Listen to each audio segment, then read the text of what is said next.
দিন ধরে কিস্তি আনিয়ে খালি বাসায় বইয়ে থাকে, টাকা টোকা দেয় না। আর কবে যে টাকা টোকা দেবে আল্লাহ জানে।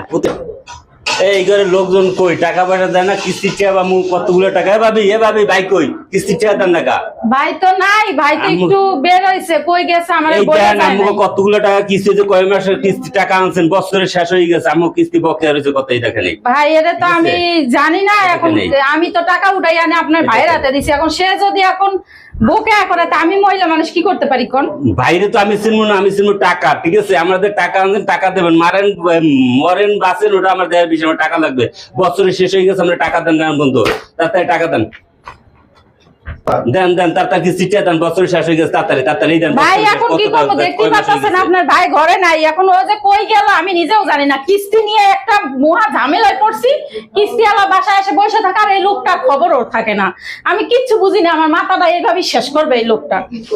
কি পাল্লায় যে পড়ছিলাম আল্লাহ মাবুদেই জানে। এইভাবে তো চলে না ভাই, কিস্তি টাকা তাড়াতাড়ি দেন, তাড়াতাড়ি দেন। আমার অফিসে আমার দিয়ে কাটতে লইয়ে যায়, তাড়াতাড়ি আমার বেতন দিয়ে মাইয়ে বলে না খাইতে, এই কিস্তিটা আমাকে জন্য।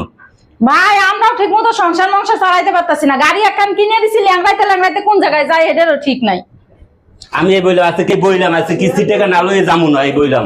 ঠিক আছে ভাই আপনি বসেন, হে কোথায় গেছে, কোন কালে না কোন কালে আমি তো জানি না। দেখি আসুক, তারপরে ব্যবস্থা একটা করবো আজকে এই লোকটা আইয়ে লোক বাসায়।